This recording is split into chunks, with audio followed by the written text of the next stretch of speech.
ဆိုဗီယက်တစ်ဘက်ကပြက်ပြက်သားသားနဲ့ညှင်းထားခံရတဲ့အပေါ်မှာခန်းစားချက်ကိုထုတ်ပြောလာခဲ့တဲ့နေတိုပရိသတ်များရှေ့နေတိုနဲ့ဆိုဗီယက်တစ်တို့နှစ်ယောက်ကကျင်းပေါ်ဇလန်းတွေထဲမှာပထမဆုံးဆုံဖြစ်ခဲ့ကြတာပါတခါမှအပြင်မှာမဆုံဘူးပဲကျင်းပေါ်ဇလန်းတွေထဲမှာတွဲပတ်သရုပ်ဆောင်ခဲ့ကြရပါတယ်ဒါအပြင်နှစ်ယောက်စလုံးကမထင်မှတ်ထားလောက်အောင်ကို chemistry မိနေခဲ့တဲ့အတွက်ပရိသတ်တွေကအရန်ကိုကြိုက်နှစ်သက်ခဲ့ကြတာပါတကယ်ချစ်သူတွေကိုဇနီးမောင်နှံနေလို့တဘာဝစနေဆိုပြီးသူတို့နှစ်ယောက်ကိုသဘောတူနေကြတာပါမင်းသားနဲ့မင်းသမီးလိုက်ဖက်ညီပြီဆိုရင်အပြင်မှာပါတွဲစီကျင်ကြတာမို့အပြင်အတန်းရှိကြတာပါ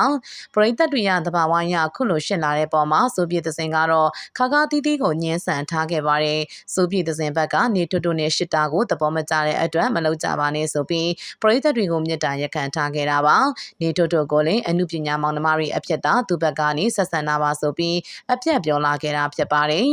ပရိသတ်တွေကထုံးစံအတိုင်းရှစ်ကြတာကိုဆိုပြည့်တဲ့စင်ဘက်ကနေနေတိုတိုနဲ့မှခါခါတီးတီးညင်းဆန်လာခဲ့တာမို့အားလုံးကလည်းအထူးအဆန်းဖြစ်နေရတာပါရှေ့မှာလည်းဆိုပြည့်တဲ့စင်ကဟင်းဝေရနဲ့သဘောတူခံနေရတာပါသဘောတူနေကြတာလည်းကြာပြီဖြစ်တယ်လို့ငယ်စဉ်ဆိုပြီးတော့ကိုရှစ်ကြတာပါဒါပေမဲ့ဆိုပြည့်တဲ့စင်ကမငင်းခဲ့ပဲနေတိုနဲ့မှညင်းဆန်ခဲ့တာဖြစ်ပါတယ်ဒါကြောင့်မလို့ပရိသတ်တွေကထူးဆန်းတယ်လို့နေထွတ်ကိုယ်တိုင်ကလည်းအဆိုပါစာကိုတေချာလေးဖတ်ဖြစ်ခဲ့ပါတယ်ဆိုပြည့်တဲ့စင်ဘက်ကရေးထားတဲ့စာကိုတေချာလေးကိုဖတ်ခဲ့ရဆိုပြီးနေထွတ်ကပြောပြလာခဲ့တာပါဒါအပြင်ဆိုပြည့်တဲ့စင်ခုလိုရှိတဲ့အပေါ်မှာလည်းသူ့ဘက်ကနေနားလဲပါတယ်လို့ဖွင့်ဟလာပါတယ်ဆိုပြည့်တဲ့စင်ကအချင်းနဲ့ပတ်သက်ရင်နာမည်ပြတ်လည်းမရှိသလိုအင်ဒရီလည်းရှိပါတယ်ဒါကြောင့်မလို့သူမဘက်ကနေစီးရီလည်းကြိုတင်ချထားခဲ့ပါတယ်မင်္ဂလိဆိုတာအခုလိုပြဿနာတွေကိုကြိုတင်ဖြေရှင်းထားခဲ့ရမယ်လို့နေထွတ်ကနားလည်ပြီးကအခုလိုရေးခံရတဲ့ပုံမှာလည်းစိတ်မခုပါဘူးဒါအပြင်ပရိသတ်တွေကလည်းသူတို့နေရာကိုအသေးအတန်ကိုသဘောကျကတွဲခိုင်းတဲ့တီကိုရှစ်ကြတာမို့ဆိုပြည့်တဲ့စင်ဘက်ကအနီကျက်သွားနိုင်နေဆိုပြီးနားလည်ပြီးထားခဲ့တာပါနေထွတ်ဘက်ကနေစိတ်လည်းမကွက်တလို့တကွက်အကျော်ခံလိုက်ရရင်လို့လည်းမခံစားပါဘူးပရိသတ်တွေကတော့နေထွတ်ဘက်ကနေခုလိုနားလည်ပြီးတဲ့စိတ်ကိုသဘောကျနေတာပါနေထွတ်ကမင်းသမီးတွေပေါ်မှာဆိုအသားလည်းမြင်ယူတလို့မိမလို့မိမရနဲ့ပြိုင်ဆိုင်လို့စိတ်လည်းမရှိဘူးလို့ချီကျူးနေကြတာပါနေထွန်းရဲ့နေပုံထိုင်ပုံကိုမင်္ဂလိတော်တော်များများကသဘောကျနေတာပါ